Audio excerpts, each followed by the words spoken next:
Okay, good afternoon, everybody. It's a little after 4, and I think most people have been let in. Thank you, Liz Bergstrom, who's working Zoom for us. Welcome to the annual meeting.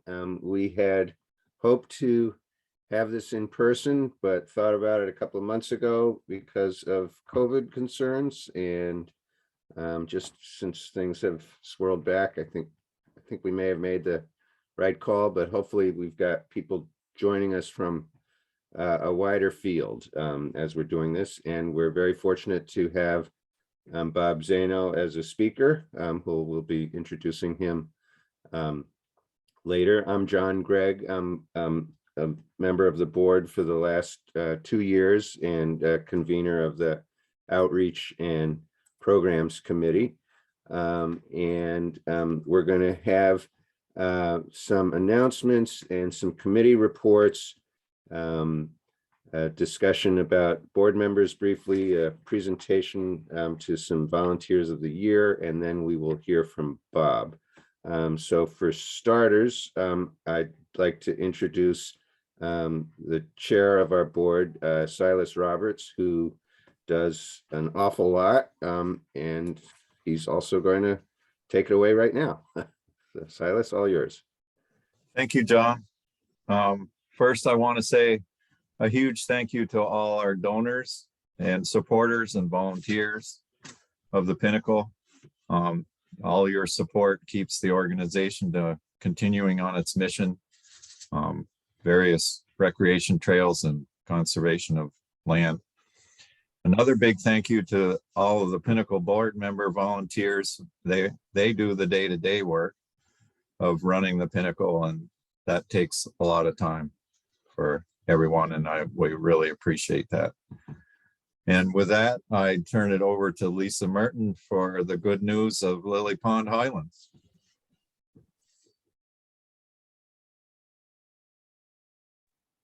Well, I didn't know I was going to be on for this, but I guess I am. Yes, so and I'm here with Libby Mills at her house right here in Westminster West. Not yesterday, on Thursday the 5th, we had the closing with the Vermont Housing and Conservation Board and with Vermont Land Trust, the co-holders of our conservation easement on Lily Pond Highlands. And so the amazing news is that Lily Pond Highlands is now conserved in perpetuity. Yay. And it's been a very gratifying and wonderful couple of years working on this project. We'll send you one. And I want to RSVP. Silas, maybe you should mute just because we're talking over each other. Okay. Thank you to all of you for your support, your enthusiasm, your vision, your collective, like, go ahead with this, do it, because we felt that, and it really put some wind in our sails. And it's just been an extraordinary project that, the Windmill Hill Pinnacle Association has had its sights on this piece of land for maybe a decade. Is that right, Libby? More. Yeah. And so just in the last 2 years, things seem to sort of start clicking and coming into place. And so it's very new. It's just since Thursday that the land is now conserved forever, whatever that means. And that's our very delightful big news for today. And there's more also, but that just happened, and it's very gratifying. And we thank all of you for, as I said, for your support and enthusiasm. Camilla, you want to add something? Anybody else want to add something? No? Yeah, well said. Okay. Thank you all. Yeah, thank you. So that's for those of you who don't know, and I think Liz, you might have a photo or two, I think, right? Right. It's 615 to 622 acres in Athens, Brookline, and just a touch of Townsend, and beautiful land, and we've just had an ecological study done, and you can read about that on our website. And there's a photo of Libby, and I'm not sure who that's with her. But anyway, part of the pond, which is beautiful. We will have some other events coming up, but notably, we've got hikes in the fall scheduled, and there'll be more that goes up on our website, and you'll be notified of as we sort of arrange them. And then Silas, did you want to have committee members make reports about their committees? Or are there any other announcements? I guess I should ask first. Right. None from me. Okay. All right. Anyone else have any? Libby. Right. Oh, Okay. And then I think we're going to hear from committee reports, just to give a sort of a sense of the different things that the Pinnacle is doing and what you help support, because it goes beyond the trails themselves. Okay.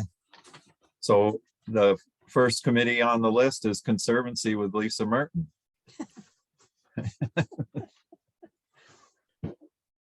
okay, with Lisa Merton and Libby Mills, we're co-conveners of this committee. So Sorry, yes. that's right.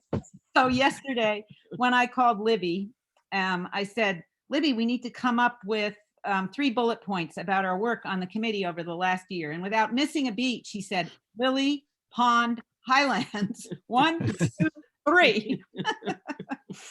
There you have them. And of course, she's right. That is what we spent most of our time on this past year. And you have heard a little bit about that from me and from John, and you'll hear more in the months to come.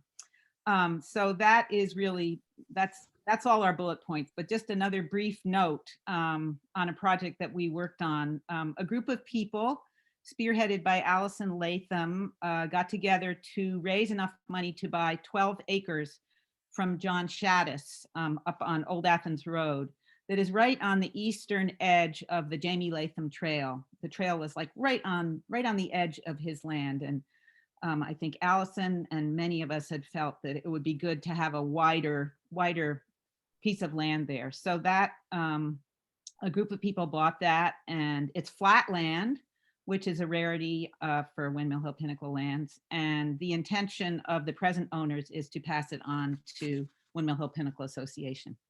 So that's our report. Any questions? Or maybe that's not part of this. Okay. Thank you. Yep. Lisa and Libby. Thanks. So next on the list is Land and Trails with Jay Majowski and Tony Coven.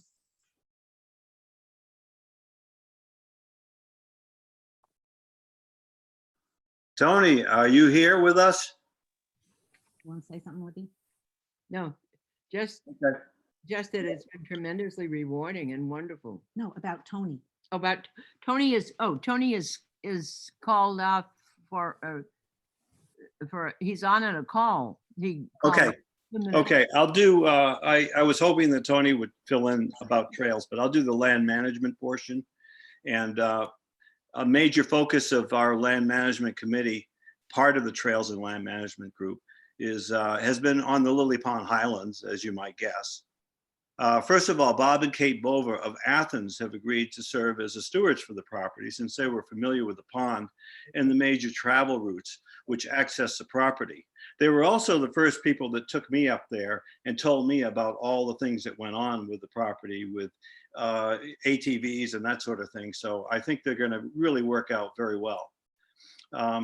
About a quarter of the property boundary line was remarked with blue blaze, and the old no trespassing signs were removed. A metal gate was donated by the Bovas, was erected at the bottom of the existing access road to the pond, and the interim management plan for the property was completed and approved by for development of new trails, parking, and signage. Hopefully this summer, we'll begin the process of trail location, parking lot construction, and signage. Secondly, we've had, as everyone knows, we've had a major eradication effort going on in the Pinnacle lands. Nora Gordon led volunteers on this ongoing effort. And I have to say that kudos should go to Andy Tepfer and Silas Roberts for knowing where those species are located. And then thirdly, the emergency access road that goes to Paul's Ledges had washed out by summer flooding. It was repaired and additional water bars were constructed on the county road, which gives the Athens to Westminster West area a little bit less erosion that's coming off that road. So that's my 3 points. We did a heck of a lot more, and everybody on that committee deserves my deepest appreciation.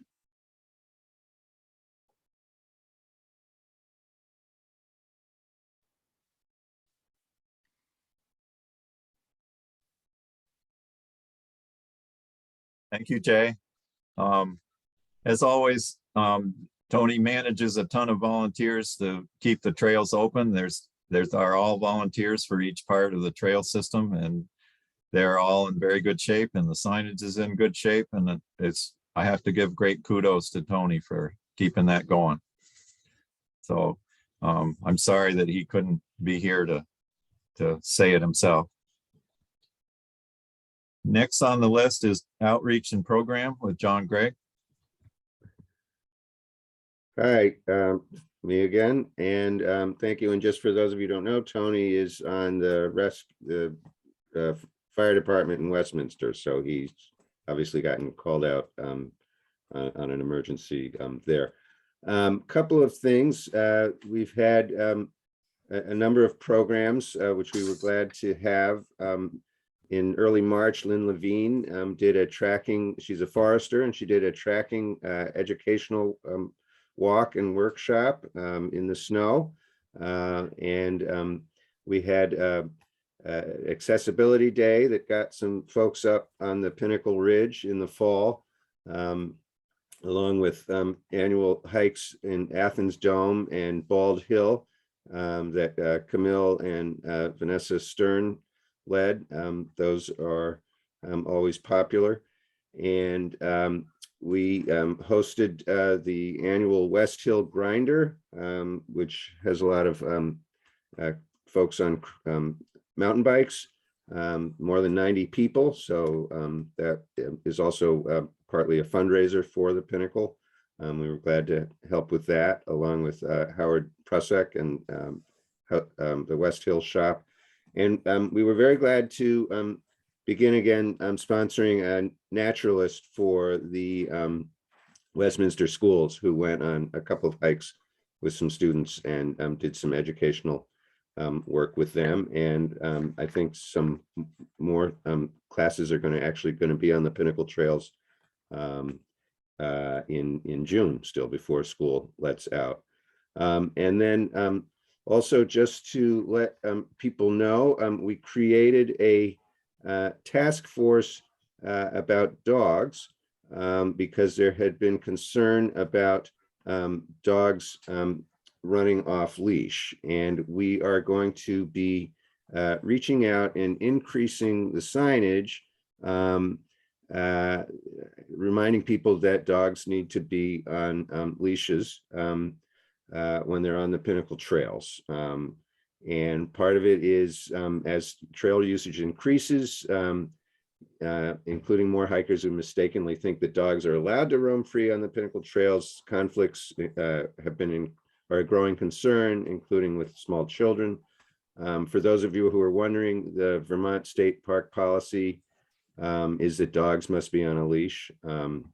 So we're akin to that. And there also has been some concern that dogs running free are killing off or chasing away wildlife near the trails. And then I'm a dog owner, and I love to watch my dog run free, but I'll also admit that too many pet owners overestimate what control they have over their dog when it is off leash. And so we just think this is a nice way, dogs are still going to be permitted on the trails on leashes. But it's a way to, protect wildlife and respect others who are using the trail. So that's one of the things that we've been talking about as well. Thank you, John.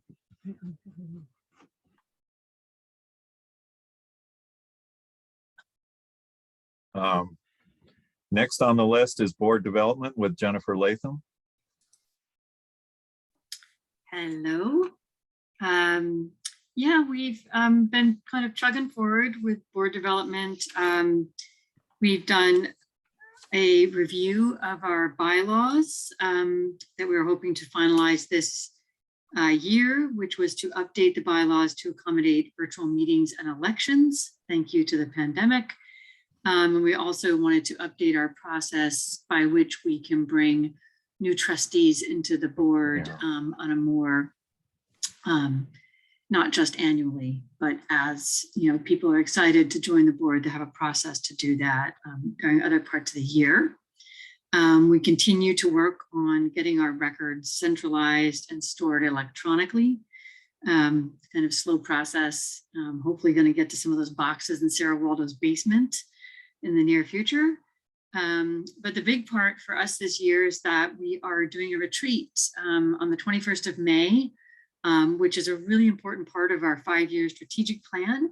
And it is a retreat to focus on succession for the Pinnacle, to talk about leadership and having a really solid plan for perpetual leadership.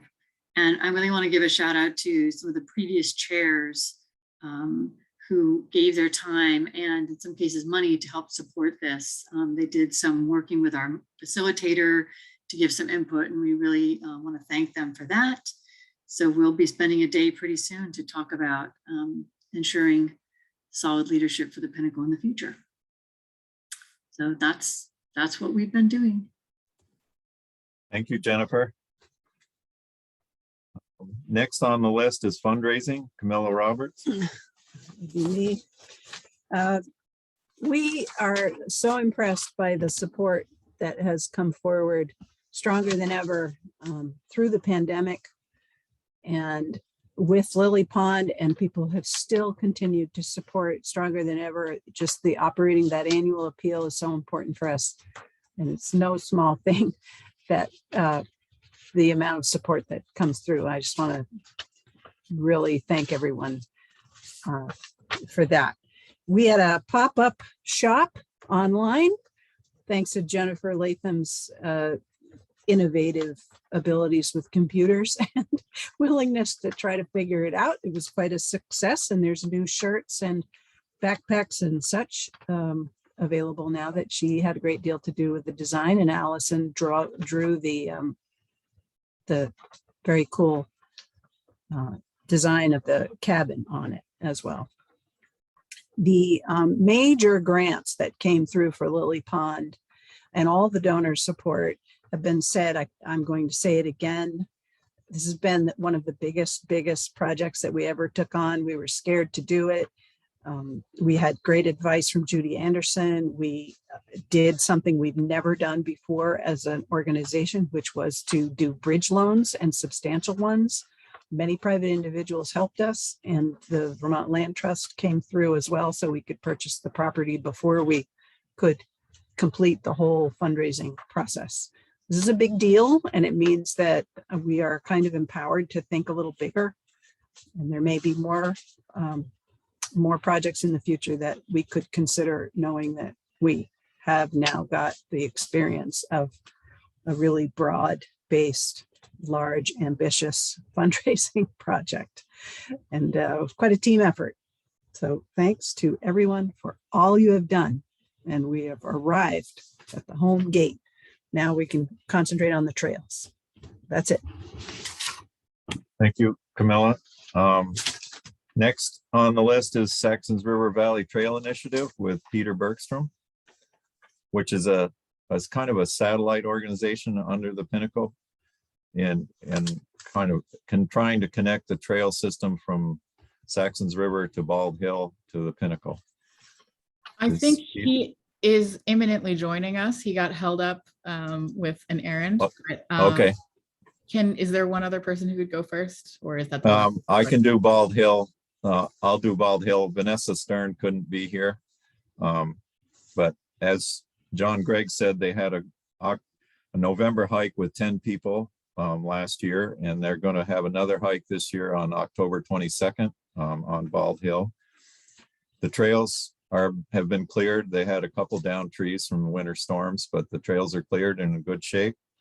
And they're working on a ATV incursion from the cemetery road. They're trying to figure out how to make that less viable, but they're working on it. So Bald Hill stays active. Thank you, Vanessa. In Athens Dome with Camilla Roberts. The trails on Athens Dome are in really great shape and they're being used considerably more than they were, including the little shelter. If you've never been up there, we widened the view and that shelter is really lovely. The other kind of important thing we've been doing, if you've been up there, you may have noticed a log job, log trucks, signs about that.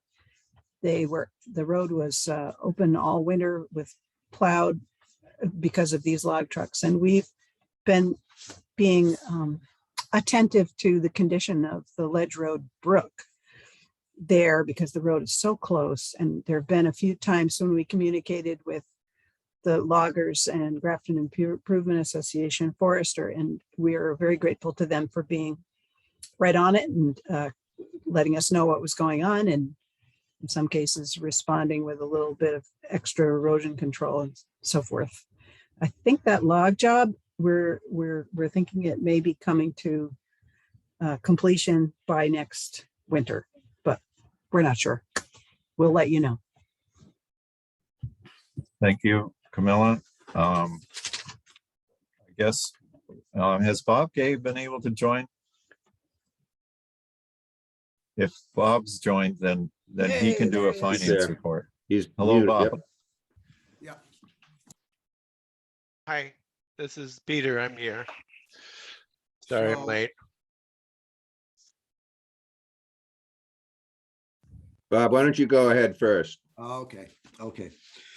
So yes, we are grateful for the strong financial support we experienced this year, including an unexpected $2,500 grant from the Crossroad Foundation and receiving a rather high number of donations to honor in memoriam of those we've lost. Operationally this year, we are happy to realize a better than expected annual appeal.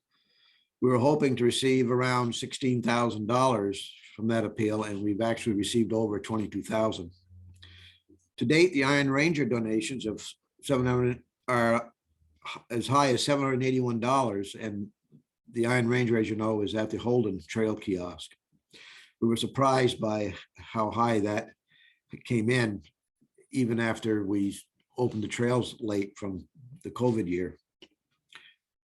Opening the cabin after the pandemic subsided, we saw an influx of reservations through the summer and fall, all resulting with a strong cash flow that was boosted by the decision to capture some high earnings from our endowment fund to pay for this year's property taxes. In December, we tried a new fundraising approach that's already been mentioned, the pop-up sale on our website, selling books, bags, and other items, raising over $1,800. We have also seen increased usage of donors using PayPal and Facebook. And secondly, gains on our investment accounts have waned during the year, and hopefully the economy will improve and our future earnings will replace current losses. And thirdly, last August at an outdoor board meeting in the new park in Saxons River, Jim Moulton with his MBA, and he is our contracted bookkeeper, led a training on how to read and understand financial statements. Jim used our own reports as examples and fielded questions from the board. Thank you.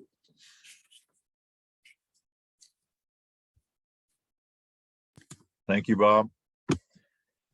Peter Bergstrom with Saxons River Valley Trail Initiative. Thanks, Alice. Can everybody hear me? Good. We are getting closer to raising the money through grants to build the trail. What we're trying to do is level out the trail from where it goes around the wastewater treatment plant, around the chain link fence. It's very much not level from side to side, which I've sort of gotten used to, but it's not an ideal trail. We submitted it for a federal URSA grant that was turned down, but they are doing another round. So we were encouraged to resubmit for that. We're currently working on a proposal to the state recreational trails program, which unfortunately has a $30,000 maximum. And we've tried to get, they like to have proposals for 30,000, which is it's hard to do. We have not succeeded with that. We got one proposal for 44,000 just for that first section around the wastewater plant with stone cribbing. And then we asked Lou Shelley from Walpole Snowhawk LLC for another proposal, and he thought he might be able to do it for 30,000, but when he added up the numbers, he said it's going to be about 40,000. So everything has gone up. Jennifer Waite was on our call Thursday night for the last time. She's not going to be helping us anymore. Well, not officially, but she said that the cost of things like the 8x8 inch pressure treated timbers that Lou was planning to use has more than doubled in the last couple of years. So just everything is expensive.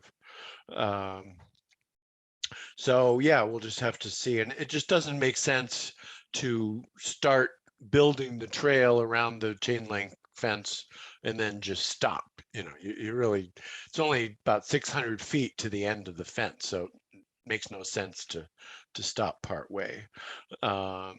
Another way we thought we might save a little money is that the first estimate was for a 5-foot wide finished width. And I asked Lou to look at maybe just 4-foot 4-inch width, 52 inches, which happens to be the width of the sidewalks in Saxon's River. I knew from long experience that they are wide enough for 2 people to walk side by side, as long as they're, you know, relatively comfortable with each other. So I thought it should be at least that wide. So that's where it stands. The Rec Trails grant is due May 26th. Gary Fox is tremendously helpful. If we get that grant, it's a reimbursement basis. You don't get cash up front. So we'll have to hope that the town will front the money for that. And other way, I don't know if any of you have been by Mill Street in the last couple of days, but Bonnie North was instrumental in getting one of those brown wayfinding signs put up. It says Adams Gristmill Museum, Riverfront Park, and Labyrinth. So people will have a much easier time finding the park and the trails. And the town is going to put up more wayfinding signs, including one for the petroglyphs, I believe. When I was there the other day, 2 women were saying, wow, we can't find the petroglyphs. Where are they? So I told them where to find them. So Thank you, Peter. That's okay. great. It's good to know that there's work happening from that direction. I guess that's it for committee reports. Back to you, John.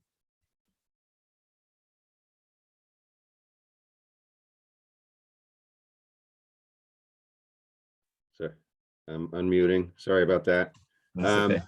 And actually, so I think I'm going to be throwing it back to you because we are having a couple of board members leave, and then we'll be electing board members in the next meeting or two, board meeting. Okay. Certainly wanted to thank people for their service. I think that was Nora and Rosalind, I believe. Right. Okay. yeah, the Pinnacle will definitely miss the energy of both Rosalind Shaul and Nora Gordon. And we're hoping that they will still kind of participate in a non-board member manner. I think both of them are amazing contributors. And they're stepping away from the board this year. Hopefully they'll come back on again in the future. I want to thank you for both of you for sharing your time and energy with the Pinnacle. And well, as I said before, hopefully you'll find ways to contribute to the Pinnacle even though you aren't on the board. And we'll be doing some kind of gift for you at the probably at the succession retreat. And with that said, there are 3 new nominees for the board that have agreed to join if elected. Laura Sawyer of Westminster West, Mike Oster of Westminster West, and Noah Herschel of Brookline. So you'll be hearing more about that in the election that Jennifer will be setting up. It'll be in an electronic election again. And that process will be starting soon. Back to you, John. All right, thank you. And with Tony off, I'm going to wing it here a little bit. And he was going to present the He's here. Volunteer of the Year award. But I guess I'm going to do it. Is Martha on? Oh, sorry, is Liz saying something? Tony is Tony's returned. here. There's Tony's Tony. back. Tony, Hey. I don't see Martha, but Tony. Martha, if you're here, please unmute yourself for, Martha is not here, as I understand. oh, okay. Well, we can still announce it. Yes. Okay, A little closer to the mic if Tony could. UV Folsom and Martha Stillman are both volunteers of the year. UV is the official trail steward, but Martha and UV work together as a team, and he does the chainsaw work, and she's kind of the safety officer and hauls brush. Right now, it's no surprise that they're both out on the long trail working on their section of the long trail, so they're not available today. Their regular assignment is the Cascade Trail, which I'm not sure about, and Redford Smith Trail, but they also cover the Town Line Trail and the Ridgeline Trail, because those stewards don't do chainsaw work. Basically, they cover their own stuff anytime they're needed anywhere else on the Pinnacle trails.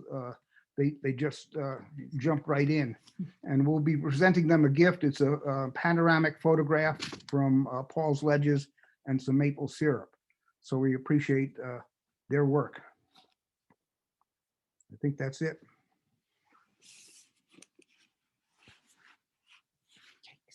Thank you, Tony. And as you could tell from that photo, a lot of trees fall in the woods. So there's a lot to tend to, and lots of other work that a number of volunteers do. So we're really grateful for that. I'm very pleased now to be able to introduce our speaker, Bob Zaino, who is the state lands ecologist from the Department of Fish and Wildlife. Bob had graciously agreed to speak to our annual meeting a couple of years ago, and that was put off, of course, because of COVID. He's been at the department since 2008, working out of the Barry office. He has a master's degree from the Field Naturalist program at UVM. And as part of his work, he's responsible for the inventory, assessment, and monitoring of natural communities and important ecological features around the state. Also works statewide on lands owned and managed by the Agency of Natural Resources, including wildlife management areas, state forests, and state parks. He also collaborates with other state lands managers to protect and enhance significant ecological features, and works on the development of the state lands long-range management plan. Obviously, the ecological stuff is of great interest to those of us here at the Pinnacle. During his time off, Bob enjoys fly fishing, rock climbing, canoeing, and backcountry skiing. not only did he graciously agree to come back, but those of you who like looking at people's backgrounds on Zoom and wondering, he's about the architecture of Bob's background. He's graciously doing this even though he's on quasi family vacation down in Florida, you said, right? So take it away, Bob. Thank you for joining us. That's right. Coming to you from South Florida. It's a real pleasure to be here, and I appreciate so much the invitation. And it's great to see some familiar faces and to meet new people today.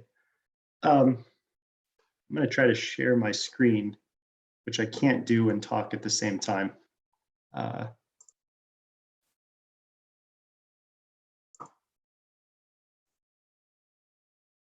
Thumbs up. All right. So first I have to start with a really terrible confession that I've never actually been on the Windmill Hill Pinnacle Association trails. And I'm realizing what an oversight that is. And I'm really excited to get down there and to explore the trails more, and particularly the new Lily Highlands piece. A place where I have done a lot of work that's really close by is Turner Hill Wildlife Management Area. And that's the photo here on the first slide. I wanted to talk some today about some of the science behind climate change and the conservation work we can do to help address some of the challenges that are coming, and put some of that work into a statewide and a larger context, and talk about the work that Fish and Wildlife has done, and then try to link it to what I see, how some of the work that you all have done fits into that larger context. And in doing this, I'm really approaching this from the perspective of my work, which is about the mission of the Vermont Fish and Wildlife Department, which I think it's a really awesome mission. It's the conservation of fish, wildlife, plants, and their habitats for the people of Vermont. For a state agency, what a cool mission to have. And that's really all species, the common species that many of us know and love, like some of these. Those are wild leeks or ramps up in the upper left corner there. And of course, moose and oak, red oak trees. But those common species, the ones that we really know or recognize readily, are really just a small part of the pie of what the department is responsible for in work. And it's really something like, the best estimates are that there's 20 to 40,000 different species here in Vermont. And hopefully you can read the slides here, but I mean, vertebrate animals is just a tiny sliver, that tiny little yellow sliver of the pie. And even vascular plants, the flowering plants and a few others, they're just 2,000 of them, but there's still just a small slice of that pie. And it's things like fungi and invertebrates, species that we really don't know anything about. They probably don't even have names, most of them. But how do we conserve all of them? How do we go about trying to achieve this mission of conserving these 20 to 40,000 different species?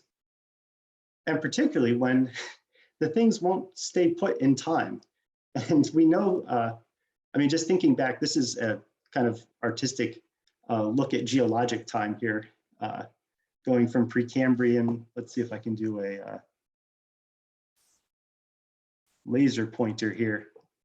This is time spiraling upwards, so Precambrian and the development of species and hitting dinosaurs somewhere in here and coming up towards the present. Anyway, the point is that we know that species have changed over time, right? And they're going to continue to change. And we can see changes, not just the sort of changes from like dinosaurs to the species we have now, but even in species we're familiar with on timescales that are at least a little more conceivable, species have moved. And so the top part of this figure, which is taken from a scientific paper, shows the ranges of American beech and eastern hemlock, two trees that you're probably familiar with. They're very common in Vermont, and they grow together.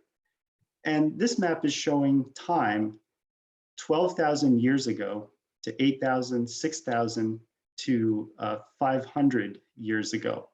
showing the ranges of those two species as the glacier, which is that darker gray, receded northward over time, the continental glacier of the last ice age. And those species were growing in two totally different places 12,000 years ago. And over that time, they've shifted up to their current ranges where they overlap, and we think about them as being common co-occurring things. That's the past, we think about these things as today as natural communities, and that these co-occurrences are things that we can see on the ground, and that they're, for our timeframes, relatively static. We have things like northern hardwood forest or alpine tundra, or a deep broadleaf marsh. And they're recognizable things now, and they're described in the book, Wetland, Woodland, Wildland, but they're not going to be permanent. They're going to change over time, and things like hemlock and beech, or beech, birch, and maple, those species are going to rearrange in response to natural climate change, and then what happens with our own impacts on the climate. This book, by the way, is, the communities will hold together long enough to make it worth buying the book. I just got to say that. I think you've all probably seen graphs like this, right? It's like, almost doesn't matter what the axes are. You know, the point is there's a graph, and then all of a sudden it goes up, skyrockets upward. This one, I think, is temperature and showing projected changes, and it's old, so those projections always seem to move more upwards than they were on the last time there was a graph. But the point is that looking ahead, the climate's going to change, and the setting that species are in is going to change. And to deal with that, species are going to have to move. They're going to have to shift their ranges around the landscape in response to changing temperatures and changing climate, just as beech and hemlock did over 12,000 years. The catch is that they're going to have to do that faster than they have in 65 million years. And they're going to be doing it in a landscape that has all these other challenges that haven't existed before, when species have had to move and adapt over time. Sorry, this is kind of doom and gloom, not really suitable for a Saturday afternoon, but we're getting to the good part, or the better part. So how do we think about conserving nature in this time of rapid change?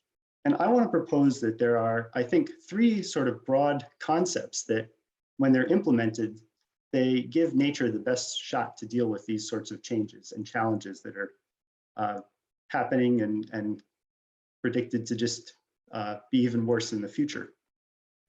And the first part of that is to keep all the parts. We need to keep what we have now, so that we're not losing pieces before we can even let things start to change and adapt. And this is, again, this is 20 to 40,000 species, some of which are things we can recognize and name and find on the landscape.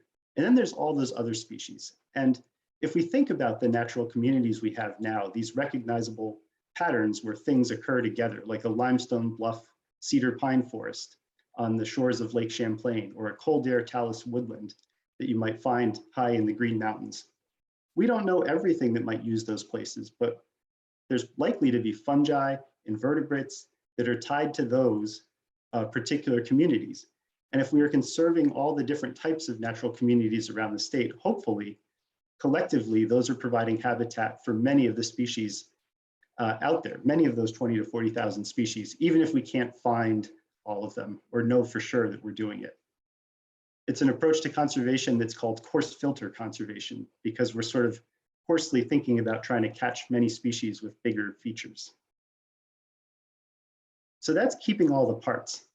The next piece to this is maintaining connections across the landscape and making the landscape permeable so that species can move, like an individual animal just going about its business, like that bobcat that someone was lucky enough to snap that photo of it crossing the road. The daily movements of animals are really important, but then there's the long-term genetic exchange that happens. So not having barriers that prevent genetic exchange and can lead to declines in species. And the ability for not just animals, but plants and other species to shift their ranges over time so that whole populations can move. And if a fern needs to get from Florida to Vermont or from Vermont to somewhere up in Canada, that those spores and whatever process it takes to move that species over time can happen across the landscape. So again, just thinking about these species moving and what it takes. Think about hemlock cones and the seeds and what it takes to get a hemlock seed from a cone to move over time. And it's something that even though I talk about it all the time, I still have a hard time imagining what it means in practice sometimes. But thinking about all the ways that species can slowly move over time. We need to allow for that in the landscape. The third one is conserving the stage. And this is, aside from an opportunity to use a fun picture, it's really about thinking of species as the actors on our landscape and the stage as what's permanent.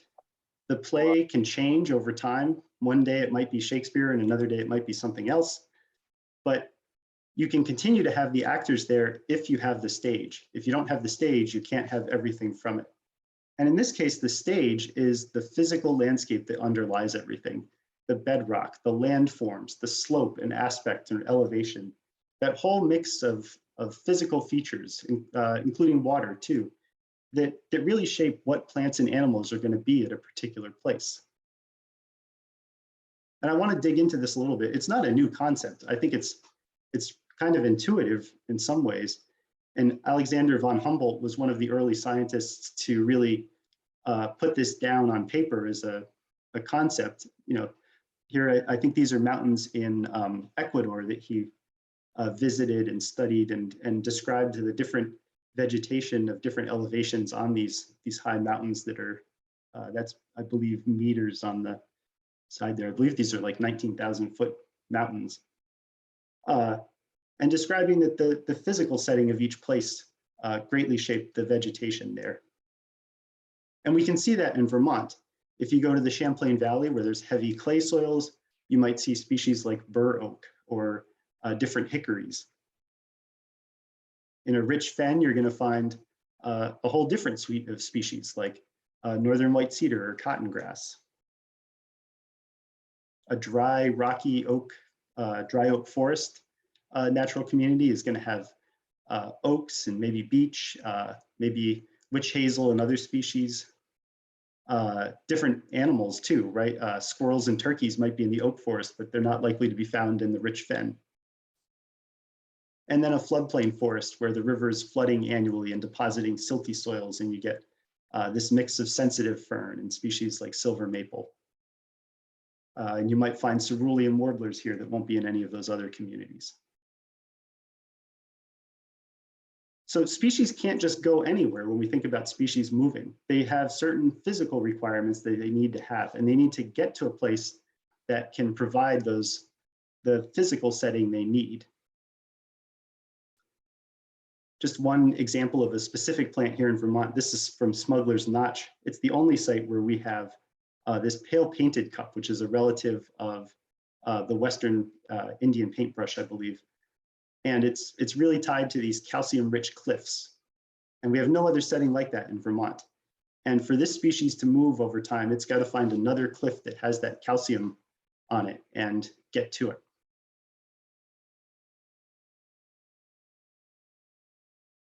So if we can conserve a diversity of physical landscapes, that's our best chance to give these species the places to go. So if there's something that needs some mix of calcium and water and a certain type of soil, hopefully somewhere out there on the landscape, by conserving all these different physical settings, that species will have a place to go and a way to get there. These concepts, keeping all the parts, maintaining connections, and conserving this physical diversity really underline work that I and others have done at the Fish and Wildlife Department called Vermont Conservation Design. And I'm not going to try to go through everything that's part of Vermont Conservation Design. If you're really excited about that, you can read some explanations of it. There's documents on the Fish and Wildlife website. But it's really an effort to come up with mapping and targets that are about keeping the parts, maintaining connections, and conserving the stage. Or other ways we've described this often, just to use a few less words, we say it's to keep our landscape intact, connected, and diverse. And it's a bunch of parts that we've stacked up to create what we're calling a vision for an ecologically functional landscape. And here's the lists of all these parts. I want to just kind of briefly hit upon some of them, but a key part of it is this concept of forest blocks. I think this is something you can probably picture. You can walk into the woods and you can keep walking through the forest or other natural settings like an open wetland until you get to something like another road or houses or agricultural fields, and you've walked out of that forest block. We also think about natural communities and then having targets for things like different forest structures. So there's diversity of the forest on the landscape. We've mapped most of these features out. So here we have maps of several different types of forest blocks, some because they're really good interior forest, others because they hold together to form a network of connectivity around the state. Hopefully you're still seeing that laser pointer and you can see how these all in orange all link together, but the purple ones don't have those connections. And we've also chosen for this design in red here on the right, additional blocks that help provide that physical landscape diversity, ensure that we have all of those different physical settings represented. I think you can picture that if we just kept all those areas as forest, we'd have a pretty good shot at conserving many of the species of those 20 to 40,000 species that we have in Vermont, just by doing that alone. But to help build a little more confidence into this effort, we've also set some mapping targets for more specific habitats and natural communities. And that's what some of these maps show. Different examples of natural communities like those limestone bluffs that I showed, or the Kildare Talus woodland, different aquatic and lakes and ponds, wetlands, and caves and mines as well. So thinking about different habitats that layer in. And here's just some more natural communities because I love sharing photos of these. So let's see, this is the West River in the lower left, river cobble shore and a river shore grassland. And then the black gum swamp in Westminster. I believe that's from Rocky Ridge. Really cool swamps with the black gum tree that just barely gets up into Vermont. So again, you can picture how each of these is going to support different species, and collectively we can get closer to that 20 to 40,000. Finally, we have these targets, not mapped areas really, but targets for different amounts of old forest, young forest, and grassland and shrubland around Vermont, with the idea that each one of those habitats supports specific species. And if we can have it well distributed in different regions of the state, it'll be there for the species. So these are the things that sort of broadly overarching contribute to providing this, keeping the parts, maintaining connections, and conserving the physical stage. So what does it actually look like to put this into practice? And here's where I'm going out on a limb, and I'm talking some about your properties and doing my best to try to fit this into context. And I wanted to start with keeping the parts and thinking about the new Lily Pond Highlands property that I'm really excited to go visit. The more I hear about this place, the more I'm like, why am I not there right now? It just sounds awesome. But I have had an opportunity to read the ecological assessment and to see the great work that I believe it was Brett Engstrom did up there, describing the different natural communities and the rare species. And just by doing that work, that's really contributing to the knowledge collectively around the state of where there are different high quality examples of natural communities and where rare species are on the landscape. And that data is key to understanding what's out there. And in this case, I was really intrigued and frankly not that surprised to see that there are some rare wetland types up at the Lily Pond Highlands property, the Hemlock Sphagnum Basin Swamp and the Basin Shrub Swamp communities. And understanding that those are there and having them protected is really key to this idea of keeping all the parts. So this is making a direct contribution to that. And I could have pulled out any number of other things from that ecological assessment.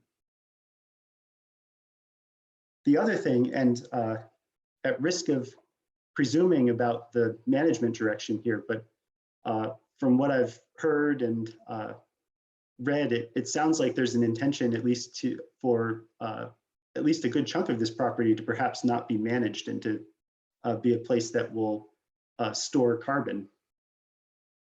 Getting a message that says participants can now see your application. You're still seeing my slides, right? Okay. And letting that forest grow old over time and develop old forest characteristics would contribute to the old forest target, which in the what we recognize as the Southern Vermont Piedmont biophysical region, which you can see outlined in black here, has almost no areas of forest, well, forest that is old right now, old meaning forest that is getting up to like older than 150 years and developing big trees, and then the things that come from having big trees, which is big trees falling down, making a mess, dying, snapping off halfway up, having cavities in them, pulling their roots up in the air, all this messiness that makes old forests such a diverse and great wildlife habitat for many species. There's really not much of that happening in the Southern Vermont Piedmont right now. There's, of the target that is in Vermont conservation design, there's only, 8% of the acreage in a management condition that's likely to contribute to meeting that target. So if this is the ultimate direction for this land, it will make a huge contribution towards adding to that habitat diversity in the region. Maintaining connections. Here I want to show some maps of forest blocks, and this is taking all those different types of forest blocks and turning them into dark green or areas of highest priority and light green or areas of priority. And to show how, let's see, so this is the Windmill Ridge. This is Lily Pond here. And then this is the Athens Dome with Turner Hill WMA, I believe, coming down into this part of the block. And what I wanted to show was how all of these properties here sort of fit into this larger state context, or at least regional. So here's Manchester over here, for some reason not labeled on this map. Let's see, here's Brattleboro, and this is Londonderry. So there's these big green forest blocks of the Green Mountains. And then this is a pathway, all these smaller forest blocks that are split by roads and other features, but together, all these forest blocks form this pathway for connectivity into New Hampshire. And to provide this alternative north-south pathway that helps support the north-south connectivity of the Green Mountains. And so this area is really key to thinking about all of these different movement corridors. It's contributing to this east-west connection, as well as helping reinforce this north-south connection here. And just to zoom in on that a little more, if you're trying to find what's what on the maps. So again, here's the Windmill Ridge and Putney Mountain down here, right? Lily Pond, and then the Athens Dome.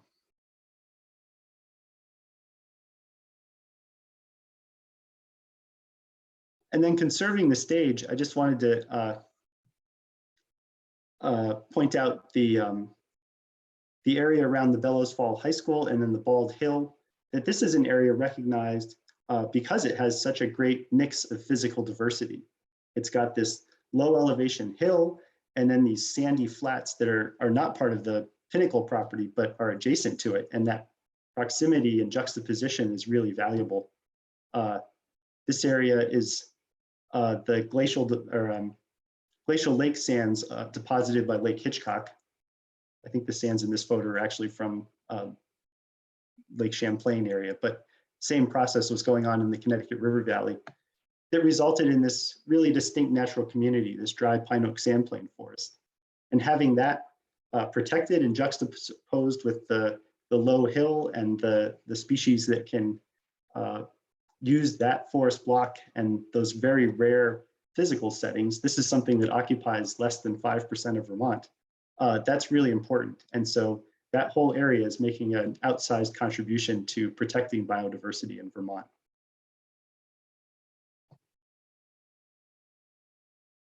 So stepping back out again, this is about keeping the parts, maintaining connections, and conserving the stage, or that intact, connected, and diverse landscape. And just to point out how this one part starts to feed into all these different processes going on around the state, and really regionally, that we can take the Vermont, and there's other work that's consistent with Vermont conservation design and places Vermont into this really important regional context. Staying Connected has identified several key linkage areas that are in Vermont, connecting Vermont up into Maine and Canada, down into the Berkshires and across into the Adirondacks. Vermont's like right at that crossroads. The Nature Conservancy with their resilient land, connected and resilient lands. They identify places very similar to Vermont conservation design, and there's this just shows in the blue here that overlap of those two, and it places us into that larger context again, the connections. And then the woodlands and wildlands vision by the Harvard Forest, just recognizing having this mix of something like 70% forest in New England and 10% wildland that's not managed helps place Vermont into these larger conservation goals. So guess just kind of to wrap it up, I think that we're really lucky that we still have intact, connected, and diverse nature here in Vermont. And that really gives us this opportunity to sustain plants and animals and everything they need, and all the things that we like too that come from that into the future. And that the work of the Pinnacle Association is really fitting right into that larger vision and contributes to that larger vision. And that's really awesome. And so with that, I guess I want to say thank you. And I don't know if there's time to answer any questions, but I'm happy to if there is. Yeah, thank you very much, Bob. That was fascinating, and I think great for us to hear, because it seems to indicate what we're trying to do is a good thing, and certainly consistent with a lot of what you talked about. Liz, can people just unmute themselves if they have a question, or should they raise their hand, or? Let me see. Can you stop sharing your screen and then I can spotlight people potentially? Oh, thank you. Okay. I think if people can figure out how to unmute themselves, if it gets too chaotic, I can call on people, but. Does anyone have a question for Bob? Jay does. Bob, great to see you. Fantastic presentation. It's great that WHPA can contribute to the target of old growth, but I'm kind of curious as to how that was decided. Who decided on that particular figure for the Vermont Piedmont? Yeah, good to see you too, Jay. And that's a really great question.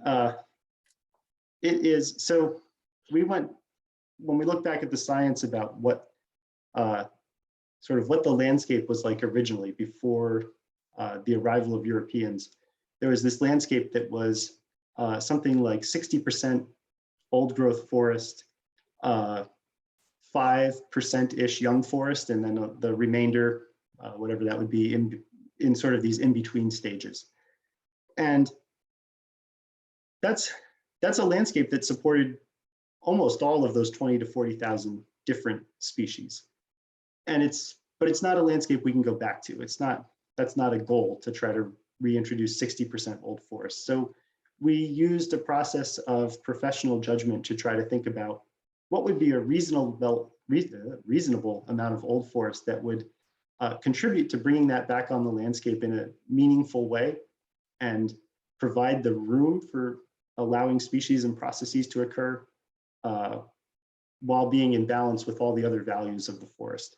And we settled on this number of about 15% of the dark green area that I showed on the map. And then we prorated that by biophysical region to ensure that there's representation of the different forest types that are in each of the regions of Vermont. For all the reasons that I just talked about, it wouldn't make sense to have all of this old forest, say, in the Green Mountain National Forest on the top of the Green Mountains. We want those oak forests and the low elevation settings to be represented as well. So that was where that came from, with a lot of other math that's kind of behind the scenes there that you can that is described in more detail in those reports.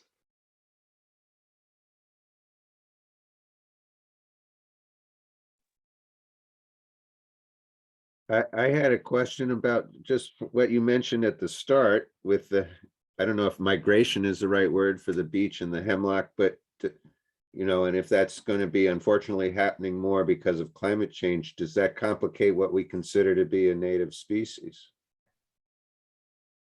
Yeah, that's one of those really tricky questions.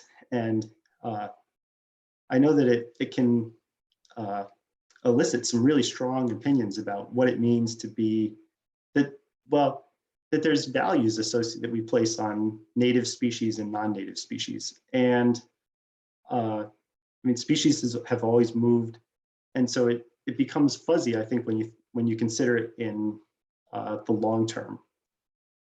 I think we know that there are species that have moved and are have not entered the region in the timescale of normal evolutionary processes. Species that have come from far across the globe and are now not interacting with our native species in a way that really is analogous to what evolutionarily would typically happen. And I think we can think about, maybe it's less important to think about native versus non-native species versus do new species, how are they affecting the overall function of our ecological systems? And are they fitting in, or are they really seriously displacing many of the species that have been here, and as a result, decreasing the overall function of the forest? And I think many of the ones that we sort of group as non-native invasive species, like knotweed or the honeysuckles and barberry and so forth, I mean, many of those just really degrade the overall functioning of the forest or their settings. Hopefully that at least somewhat touched upon the question you actually asked. Oh yeah, definitely. Thank you. Thank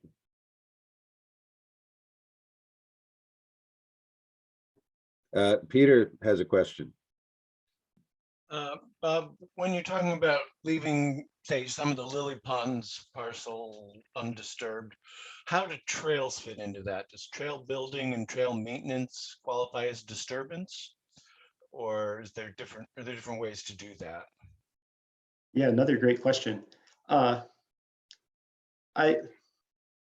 guess you could think of trails as a form of disturbance because they're something we do, but I think that that trails can be totally appropriate, and it's really important that people are out and seeing places. And I mean, this morning I walked through an old forest that had a boardwalk through it, and it was great to see everything that was there in this setting.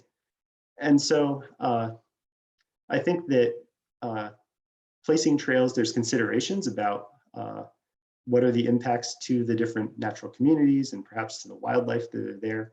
But I don't look at trails as something that would not allow the processes of an old forest to occur over time, which is the trees getting older and then falling and complexifying the forest.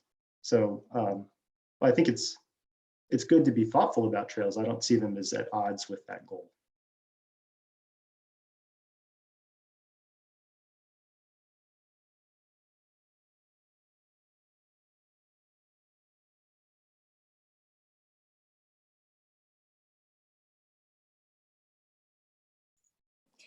I have a question. Oh, great. Nora, hi. This is a little perhaps not in your purview, but the mission statement for the Fish and Wildlife Department says "for the people." So I'm just curious how you're grappling with the "for the people" as we sort of look at who's not traditionally been included in the out of doors industry in the past couple hundred years, and in particular Indigenous voices. What kind of things are you grappling with there, and what are the outcomes? Yeah, that's huge. And I probably can't do justice to it. But maybe just to give a few examples. I mean, I think you can see the use of fish and wildlife has always been key to the department, and there's a whole part of our mission that is, or a whole part of our work that centers around that. And you can see that played out in the fact that, the hunting and fishing regulations and the importance of making wildlife available to people in that way.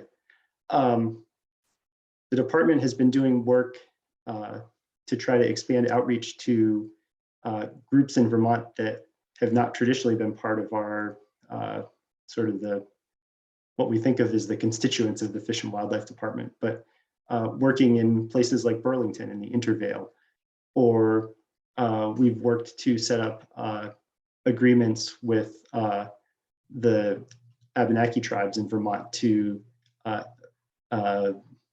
permit certain gathering activities on wildlife management areas so that those traditional uses can continue. And there's surely other things that I'm not able to think of off the top of my head because it's not my day-to-day, but I think that there's a recognition of the importance of that the mission is for all Vermonters, and that it's really important that we're striving for that inclusivity.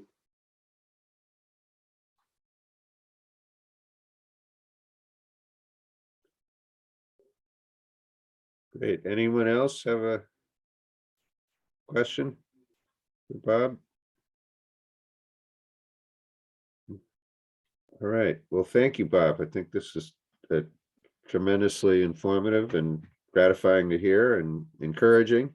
I think we all very much appreciate you taking the time. And I imagine that an invitation to get you up into Lily Ponds Highlands is going to be winging its way to you pretty fast, because I'm sure we'd love to take you up there.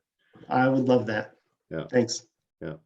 So thank you. And I think with that, unless anyone has any other business to transact, that probably concludes this annual meeting. And thank you everyone for your interest and support in what we're doing. I'm glad you all could join us.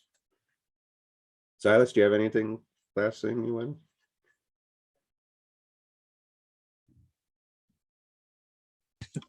No, nothing right now. Except to look for the board elections. Except for board election material will be coming members' way in the next couple of weeks. Great. Thank you, everyone. Have a good evening. Thank you. And thank you, Bob, again.